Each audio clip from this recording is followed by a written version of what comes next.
ഓം ശാന്തി 12/8/2024 പ്രഭാതമുരളി. മധുരമായ കുട്ടികളെ, ഇപ്പോൾ തിരിച്ച് വീട്ടിലേക്ക് പോകണം. അതുകൊണ്ട് ബാബയെ ഓർമ്മിച്ച് തന്റെ സ്വഭാവം ശ്രേഷ്ഠമാക്കാനുള്ള പ്രയത്നം ചെയ്യൂ. ചോദ്യം: അജ്ഞാന നിദ്രയിൽ ഉറക്കുന്ന കാര്യം ഏതാണ്? അതിലൂടെ നഷ്ടം എന്താണ്? ഉത്തരം: കൽപ്പത്തിന്റെ ആയുസ് ലക്ഷക്കണക്കിന് വർഷമുണ്ടെന്ന് പറയുന്നത് തന്നെയാണ് അജ്ഞാന നിദ്രയിൽ ഉറക്കുന്ന കാര്യം. ഇങ്ങനെ പറയുന്നതിലൂടെ ജ്ഞാന നേത്രഹീനരായി മാറിപ്പോയി. വീട് വളരെ ദൂരെയാണെന്ന് വിചാരിക്കുന്നു. ഇനിയും ലക്ഷക്കണക്കിന് വർഷമുണ്ടെന്നും ഇവിടെ തന്നെ സുഖദുഃഖത്തിന്റെ പാർട്ട് അഭിനയിക്കണമെന്നുമാണ് ബുദ്ധിയിലുള്ളത്. അതുകൊണ്ട് പാവനമായി മാറാൻ പരിശ്രമിക്കുന്നില്ല. ഇപ്പോൾ വീട് വളരെ സമീപത്താണെന്നും പരിശ്രമിച്ച് കർമാതീതമായി മാറണമെന്നും നിങ്ങൾ കുട്ടികൾക്കറിയാം. ഓം ശാന്തി. മധുരമധുരമായ കുട്ടികൾക്ക് ഇപ്പോൾ ബാബ വീടിന്റെ ഓർമ്മ ഉണർത്തുകയാണ്. ഭക്തിമാർഗത്തിലും വീട് ഓർമ്മിക്കുന്നുണ്ട്. പക്ഷെ അവിടേക്ക് എപ്പോൾ പോകണം, എങ്ങനെ പോകണം, അതൊന്നും തന്നെ അറിയുന്നില്ല. കൽപ്പത്തിന്റെ ആയുസ് ലക്ഷക്കണക്കിന് വർഷമാണെന്ന് പറയുന്നതിലൂടെ വീട് മറന്നുപോയി. ലക്ഷക്കണക്കിന് വർഷം ഇവിടെ പാർട്ട് അഭിനയിക്കണമെന്നാണ് മനസ്സിലാക്കിയിരിക്കുന്നത്. അതിനാൽ വീട് മറന്നുപോകുന്നു. ഇപ്പോൾ ബാബ ഓർമ്മിപ്പിക്കുകയാണ്, കുട്ടികളെ, വീട് വളരെ സമീപത്താണ്.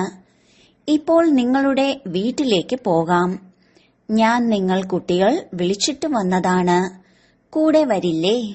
എത്ര സഹജമായ കാര്യമാണ്. എപ്പോഴാണ് മുക്തിധാമത്തിലേക്ക് പോകേണ്ടതെന്ന് ഭക്തി മാർഗത്തിലുള്ളപ്പോൾ അറിയില്ലായിരുന്നു. മുക്തിയെ തന്നെയാണ് വീടെന്ന് പറയുന്നത്. ലക്ഷക്കണക്കിന് വർഷമെന്ന് പറയുന്നത് കാരണം എല്ലാം മറക്കുകയാണ്. ബാബയെയും മറക്കുന്നു, വീടിനെയും മറക്കുന്നു. ലക്ഷക്കണക്കിന് വർഷങ്ങൾ എന്ന് പറയുന്നതിലൂടെ വളരെ വ്യത്യാസം ഉണ്ടാവുകയാണ്. അജ്ഞാനത്തിന്റെ നിദ്രയിൽ ഉറങ്ങിപ്പോകുന്നു. ആർക്കും മനസ്സിലാകുന്നില്ല. ഭക്തിമാർഗത്തിൽ വീട് വളരെ ദൂരെയാണെന്നാണ് പറയുന്നത്. ബാബ പറയുകയാണ്, മുക്തിധാമത്തിലേക്ക് ഇപ്പോൾ പോകണം. നിങ്ങൾ ആരും ലക്ഷക്കണക്കിന് വർഷം ഭക്തി ചെയ്തിരുന്നു എന്നല്ല. ഭക്തി എപ്പോഴാണ് ആരംഭിച്ചത് എന്ന് പോലും നിങ്ങൾക്കറിയുമായിരുന്നില്ല. ലക്ഷക്കണക്കിന് വർഷത്തിന്റെ കണക്കിന്റെ ആവശ്യമേ ഇല്ല. ബാബയെ മറന്നു, വീടിനെ മറന്നു. ഇതും ഡ്രാമയിൽ അടങ്ങിയതാണ്. പക്ഷെ അനാവശ്യമായി വീടിനെ ഇത്രയും ദൂരെ ആക്കി. ഇപ്പോൾ ബാബ പറയുകയാണ്, കുട്ടികളെ, വീട് വളരെ സമീപത്താണ്. ഇപ്പോൾ ഞാൻ വീണ്ടും വന്നിരിക്കുകയാണ് നിങ്ങളെ കൂടെ കൊണ്ടുപോകാൻ. വീട്ടിലേക്ക് പോകണം. പക്ഷെ തീർച്ചയായും പവിത്രമായി മാറണം. നിങ്ങൾ ഗംഗാ സ്നാനമെല്ലാം ചെയ്തവരാണ്. പക്ഷെ പവിത്രമായി മാറിയില്ല. അഥവാ പവിത്രമായി മാറിയെങ്കിൽ വീട്ടിലേക്ക് പോകേണ്ടതല്ലേ? വീടും അറിയുന്നില്ല, പവിത്രതയും അറിയുന്നില്ല. പകുതി കൽപ്പത്തോളം ഭക്തി ചെയ്തതാണ്. എന്നിട്ടും ഭക്തി ഉപേക്ഷിക്കുന്നില്ല. ഇപ്പോൾ ബാബ പറയുകയാണ്, ഭക്തി പൂർത്തിയായി. ഭക്തിയിൽ അപരം അപാരമായ ദുഃഖമാണ് ഉള്ളത്. നിങ്ങൾ കുട്ടികൾ ലക്ഷക്കണക്കിന് വർഷം ദുഃഖം അനുഭവിച്ചു എന്നല്ല. ലക്ഷക്കണക്കിന് വർഷത്തിന്റെ കാര്യമേ ഇല്ല. ശരിയായ ദുഃഖം നിങ്ങൾ കലിയുഗത്തിലാണ് അനുഭവിക്കുന്നത്. അപ്പോഴാണ് കൂടുതൽ വികാരത്തിന്റെ അഴുക്കുള്ളവരായി മാറുന്നത്.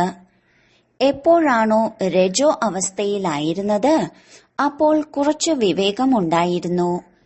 ഇപ്പോൾ തികച്ചും വിവേകശൂന്യമായി മാറി. ഇപ്പോൾ കുട്ടികളോട് പറയുകയാണ്, സുഖധാമത്തിലേക്ക് പോകണമെങ്കിൽ പാവനമായി മാറൂ. ജന്മജന്മാന്തരങ്ങളിലെ ഏതെല്ലാം പാപങ്ങൾ ശിരസിലുണ്ടോ അതിനെ ഓർമ്മയിലൂടെ ഇറക്കി വയ്ക്കൂ. ഓർമ്മയിലൂടെ വളരെ സന്തോഷമുണ്ടായിരിക്കും. ബാബ നിങ്ങളെ പകുതി കൽപ്പത്തേക്ക് സുഖധാമത്തിലേക്ക് കൊണ്ടുപോവുകയാണ്. ബാബയെ ഓർമ്മിക്കണം. ബാബ പറയുകയാണ്, നിങ്ങൾക്ക് ലക്ഷ്മി നാരായണനെ പോലെയായി മാറണമെങ്കിൽ 1. പവിത്രമായി മാറൂ. 2. സ്വഭാവവും ശ്രേഷ്ഠമാക്കൂ. വികാരങ്ങളെയാണ് ഭൂതമെന്ന് പറയുന്നത്. ലോഭമാകുന്ന ഭൂതവും നിസ്സാരമല്ല. ഈ ഭൂതങ്ങൾ വളരെ അശുദ്ധമാണ്. മനുഷ്യനെ വളരെയധികം അശുദ്ധമാക്കി മാറ്റുന്നു. ലോഭം വളരെ പാപങ്ങൾ ചെയ്യിക്കുന്നതാണ്. 5 വികാരങ്ങൾ കടുത്ത ഭൂതങ്ങളാണ്. ഇതെല്ലാം ഉപേക്ഷിക്കണം. ലോഭം ഉപേക്ഷിക്കാൻ വളരെ പ്രയാസമാണ്. കാമത്തെ ഉപേക്ഷിക്കുന്നത് പ്രയാസമാകുന്നതുപോലെ മോഹം ഉപേക്ഷിക്കുന്നതും പ്രയാസമാകുന്നു. ഉപേക്ഷിക്കുന്നതേയില്ല. ആയുസ് മുഴുവനും ബാബ മനസ്സിലാക്കി തന്നിട്ടും മോഹമാകുന്ന ചരട് കൂട്ടിക്കെട്ടിയിരിക്കുകയാണ്. ക്രോധം ഉപേക്ഷിക്കുവാനും പ്രയാസമാണ്. കുട്ടികളോട് ക്രോധിക്കേണ്ടി വരുന്നു എന്നും പറയാറുണ്ട്. പറയുന്നത് ക്രോധത്തിന്റെ പേരാണ്. ഒരു ഭൂതവും വരരുത്.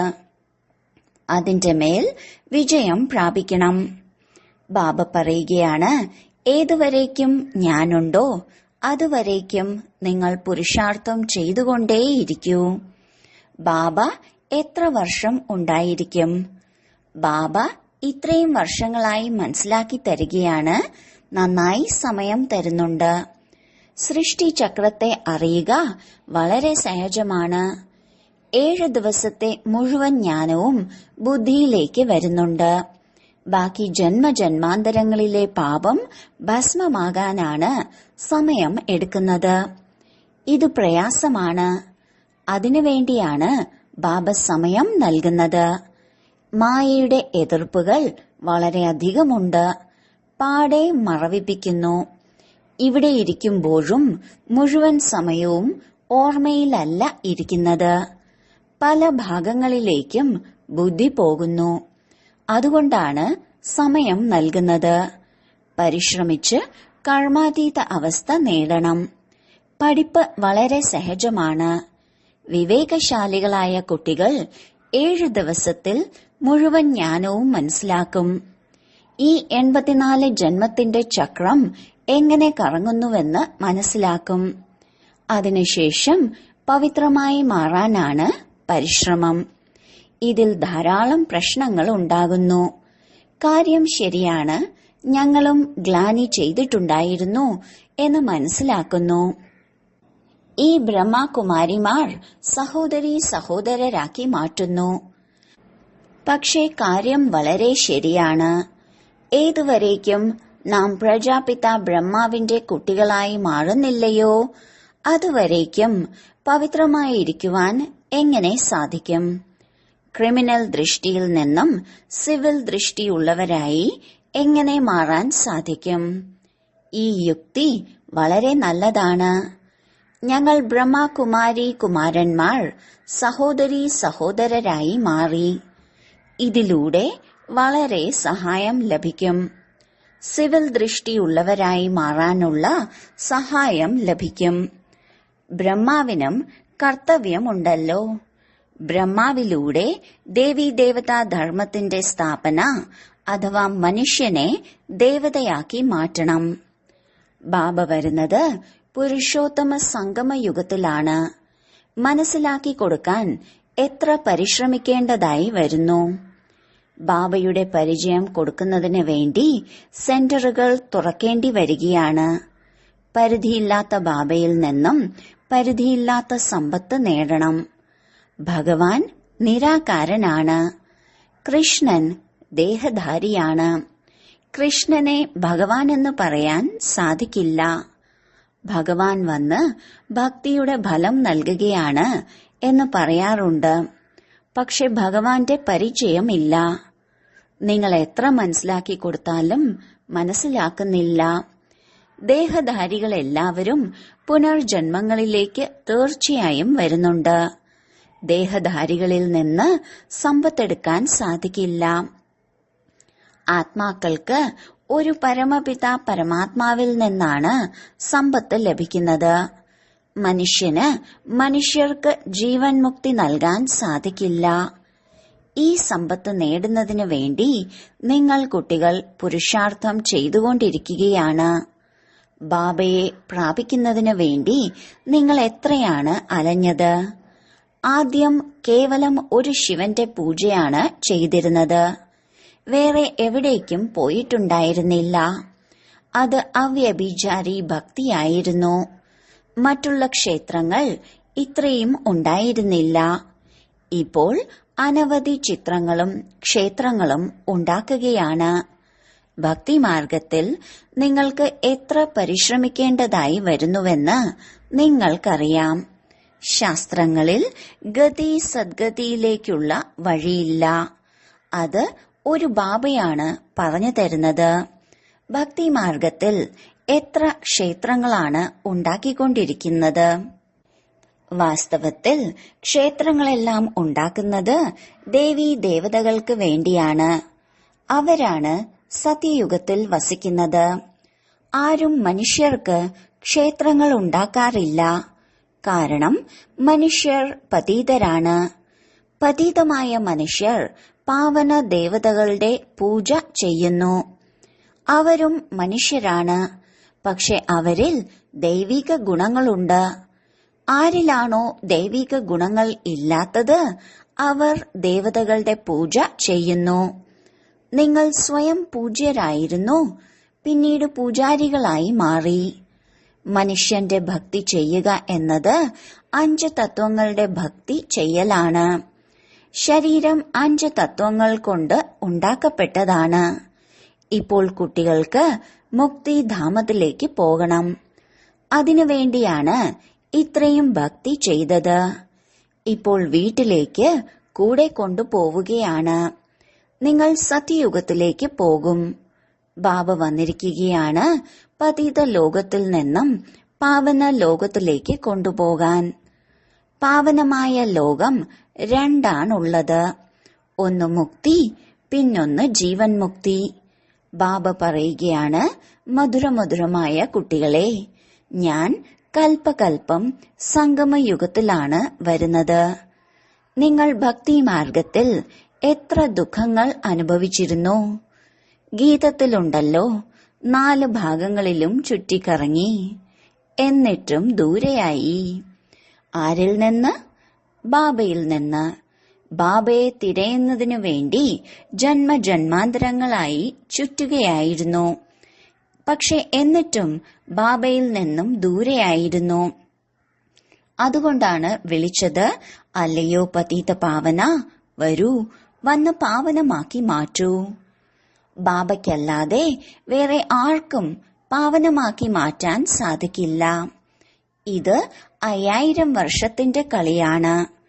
ഡ്രാമയനുസരിച്ച് ഓരോരുത്തരും പുരുഷാർത്ഥം ചെയ്യുകയാണ്.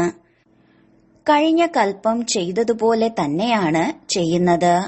അതിനനുസരിച്ചാണ് രാജധാനിയുടെ സ്ഥാപന നടന്നുകൊണ്ടിരിക്കുന്നത്. എല്ലാവരും ഒരുപോലെ പഠിക്കുന്നില്ല. ഇത് പാഠശാലയല്ലേ? രാജയോഗത്തിന്റെ പഠിപ്പാണ്. ആരാണോ ദേവീദേവതാ ധർമ്മത്തിലുള്ളവർ അവരെ ഇവിടെ എത്തിപ്പെടുകയുള്ളൂ. മൂലവതനത്തിൽ എത്ര ആത്മാക്കളുടെ സംഖ്യയുണ്ടോ അത് കൃത്യമായിരിക്കും. കുറവും ഉണ്ടാകില്ല, കൂടുതലും ഉണ്ടാകില്ല. നാടകത്തിൽ അഭിനേതാക്കളുടെ ഏകദേശ കണക്ക് തികച്ചും പൂർണ്ണമാണ്. പക്ഷെ അതാരും മനസ്സിലാക്കുന്നില്ല. എത്രയുണ്ടോ അവർ അത്രയും കൃത്യമായി പാട്ടഭിനയിക്കും. നിങ്ങൾ വരുന്നത് പുതിയ ലോകത്തിലേക്കാണ്. ബാക്കിയെല്ലാവരും മൂലവതനത്തിലായിരിക്കും. ഇപ്പോൾ ആർക്കെങ്കിലും എണ്ണാൻ സാധിക്കുമെങ്കിൽ എണ്ണാം. പക്ഷെ ബാബ നിങ്ങൾക്ക് വളരെ ഗൂഹ്യമായ പോയിന്റുകൾ പറഞ്ഞു തരികയാണ്. ആദ്യം മനസ്സിലാക്കിയതും ഇപ്പോഴത്തേതും തമ്മിൽ എത്ര വ്യത്യാസമാണ്. പഠിപ്പിൽ സമയമെടുക്കും. പെട്ടെന്ന് ആർക്കും ICS ആകാൻ സാധിക്കില്ല. പഠിപ്പ് നമ്പർ വൈസാണ്. ബാബ എത്ര സഹജമായാണ് മനസ്സിലാക്കി തരുന്നത്. മനുഷ്യരുടെ ബുദ്ധിയിൽ സഹജമായി ഇരിക്കുന്നതിനായി അനുദിനം പുതിയ പുതിയ പോയിന്റുകൾ മനസ്സിലാക്കി തരികയാണ്. ഇപ്പോൾ ബാബ പറയുകയാണ്, പതിത പാവനനായ അച്ഛനായ എന്നെ വിളിച്ചിരുന്നതാണ്. ഞാൻ വന്നിരിക്കുകയാണ്. നിങ്ങൾക്ക് പാവനമായി മാറണമല്ലോ. സ്വയം ആത്മാവാണെന്ന് മനസ്സിലാക്കി എന്നെ മാത്രം ഓർമ്മിക്കൂ. എങ്കിൽ നിങ്ങൾ സതോ പ്രധാനമായി മാറും. വീണ്ടും പാർട്ട് അഭിനയിക്കാൻ ഇവിടേക്ക് വരേണ്ടി വരും. ബാബ പറയുകയാണ്, ആത്മാവാണ് പതീതമായി മാറിയിരിക്കുന്നത്.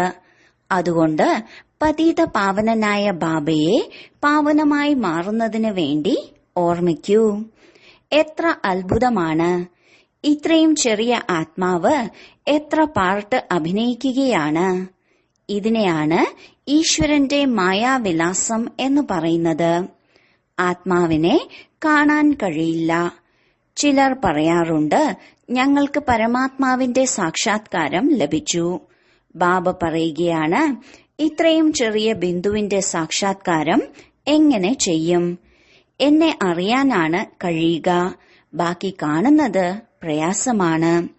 ആത്മാവിന് ഈ കർമ്മേന്ദ്രിയങ്ങൾ പാർട്ട് അഭിനയിക്കുന്നതിന് വേണ്ടി ലഭിച്ചിരിക്കുകയാണ്. എത്ര പാർട്ടാണ് അഭിനയിക്കുന്നത്? ഇത് അത്ഭുതമാണ്. ഒരിക്കലും ആത്മാവിൽ അടങ്ങിയ പാർട്ട് മായുന്നില്ല. ഇതാണ് അവിനാശിയായ ഡ്രാമ. ഈ അവിനാശിയായ ഡ്രാമ ഉണ്ടായതും ഉണ്ടാക്കപ്പെട്ടതും ആണ്. എപ്പോൾ ഉണ്ടാക്കിയതാണ് ഇത് ചോദിക്കാൻ സാധിക്കില്ല. ഇതിനെ അനാദി എന്ന് പറയും. മനുഷ്യരോട് ചോദിക്കൂ, രാവണനെ എപ്പോൾ മുതലാണ് കത്തിക്കാൻ ആരംഭിച്ചത്?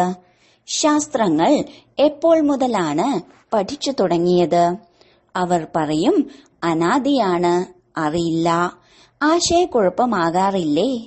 ബാബ മനസ്സിലാക്കി തരികയാണ്, കഴിഞ്ഞ കൽപ്പത്തെ പോലെ കുട്ടികളെ പഠിപ്പിക്കുകയാണ്. നിങ്ങൾക്കറിയാം, നമ്മൾ വളരെയധികം ബുദ്ധിശൂന്യരായിരുന്നു. വീണ്ടും പരിധിയില്ലാത്ത വിവേകം ലഭിച്ചു. ആദ്യത്തേതാണ് പരിധിയുള്ള പഠിപ്പ്. ഇതാണ് പരിധി ഇല്ലാത്തത്. പകുതി കൽപ്പം പകലും പകുതി കൽപ്പം രാത്രിയുമാണ്. 21 ജന്മത്തേക്ക് നിങ്ങൾ അല്പം പോലും ദുഃഖം അനുഭവിക്കുന്നില്ല. പറയാറില്ലേ, നിങ്ങളുടെ ഒരു തലമുടി പോലും വളയ്ക്കാൻ സാധിക്കില്ല. ആർക്കും ദുഃഖം കൊടുക്കാൻ സാധിക്കില്ല. പേര് തന്നെ സുഖധാമമാണ്. ഇവിടെ സുഖമില്ല. പ്രധാനപ്പെട്ട കാര്യം പവിത്രതയാണ്. സ്വഭാവം വളരെ നല്ലതായിരിക്കണം. കുട്ടികൾക്ക് ഓരോ കാര്യവും വ്യക്തമായി മനസ്സിലാക്കി തരികയാണ്. നഷ്ടവും ലാഭവും ഉണ്ടാകുമല്ലോ. ഇപ്പോൾ ബാബ പറയുകയാണ്, ലാഭത്തിന്റെ കാര്യമേ വിട്ടുപോയി. ഇപ്പോൾ നഷ്ടത്തിന്റെ മേൽ നഷ്ടമാണ് സംഭവിച്ചുകൊണ്ടിരിക്കുന്നത്. വിനാശത്തിന്റെ സമയം വന്നുകൊണ്ടിരിക്കുകയാണ്. ആ സമയം എന്തെല്ലാം സംഭവിക്കുമെന്നുള്ളതും കണ്ടോളൂ. മഴയില്ല എങ്കിൽ ധാന്യങ്ങൾക്ക് എത്ര വില കൂടുതലുണ്ടാകും? 3 വർഷത്തിനു ശേഷം വളരെ ധാന്യങ്ങളുണ്ടാകും എന്ന് പറഞ്ഞാലും ധാന്യങ്ങൾ പുറത്തുനിന്ന് വാങ്ങിക്കുകയാണ്.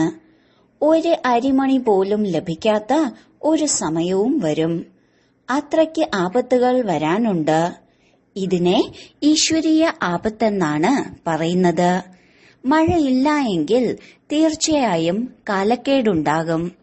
എല്ലാ തത്വങ്ങളും മോശമാകാനുള്ളതാണ്.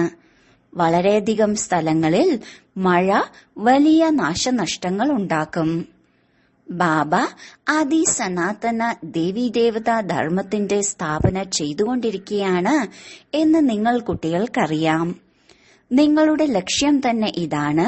ബാബ വീണ്ടും നിങ്ങളെ നരനിൽ നിന്ന് നാരായണനാക്കി മാറ്റിക്കൊണ്ടിരിക്കുകയാണ്. ഈ പരിധിയില്ലാത്ത പാഠം പരിധിയില്ലാത്ത ബാബയാണ് പഠിപ്പിക്കുന്നത്. ആര് എങ്ങനെ പഠിക്കുന്നുവോ അതിനുള്ള പദവി നേടും. ബാബ പുരുഷാർത്ഥം ചെയ്യിക്കുകയാണ്. പുരുഷാർത്ഥം കുറച്ചു ചെയ്താൽ പദവിയും കുറഞ്ഞത് ലഭിക്കും. ടീച്ചർ വിദ്യാർത്ഥിക്ക് മനസ്സിലാക്കി കൊടുക്കേണ്ടതല്ലേ? മറ്റുള്ളവരെ എപ്പോഴാണോ തനിക്ക് സമാനമാക്കി മാറ്റുന്നത്, അപ്പോൾ ഇവർ നല്ല രീതിയിൽ പഠിക്കുന്നുണ്ടോ, പഠിപ്പിക്കുന്നുണ്ടോ എന്നെല്ലാം അറിയാൻ സാധിക്കും. ഓർമ്മയാകുന്ന യാത്രയാണ് പ്രധാനം.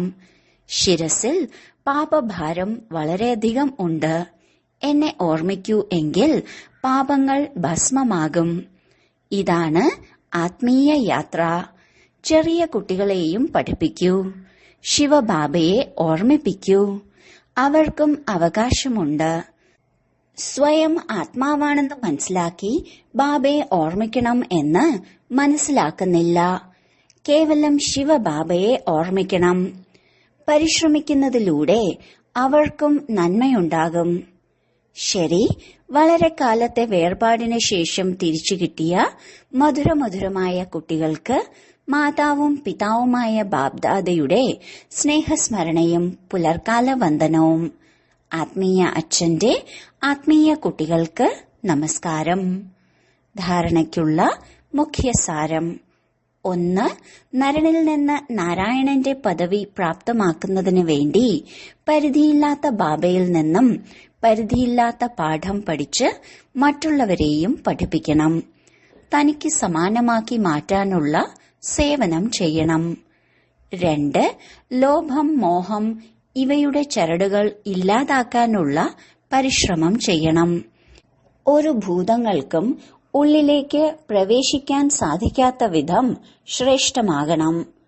വരദാനം: ഭഗവാന്റെയും ഭാഗ്യത്തിന്റെയും സ്മൃതിയിൽ ഇരുന്നുകൊണ്ട് മറ്റുള്ളവരുടെയും ഭാഗ്യം സൃഷ്ടിക്കുന്ന സന്തോഷവാന്മാരും ഭാഗ്യവാന്മാരുമായി ഭവിക്കട്ടെ. അമൃതവേള മുതൽ രാത്രി വരെ തനിക്ക് ലഭിച്ച ഭിന്ന ഭിന്ന ഭാഗ്യം സ്മൃതിയിൽ കൊണ്ടുവരണം. മാത്രമല്ല, ആഹാ എന്റെ ശ്രേഷ്ഠ ഭാഗ്യം എന്ന ഗാനം പാടിക്കൊണ്ടിരിക്കുകയും ചെയ്യണം. ആരാണോ ഭഗവാന്റെയും തനിക്ക് ലഭിച്ച ഭാഗ്യത്തിന്റെയും സ്മൃതിയിൽ ഇരിക്കുന്നത്, അവർക്ക് മാത്രമേ മറ്റുള്ളവരെയും ഭാഗ്യവാന്മാരാക്കി മാറ്റാൻ കഴിയുകയുള്ളൂ.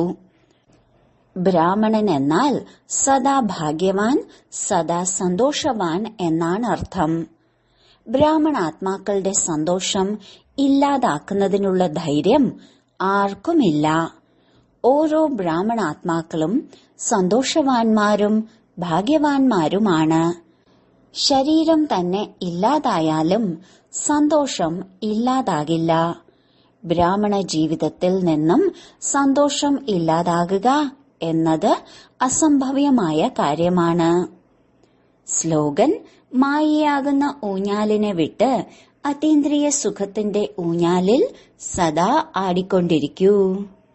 ഓം ശാന്തി.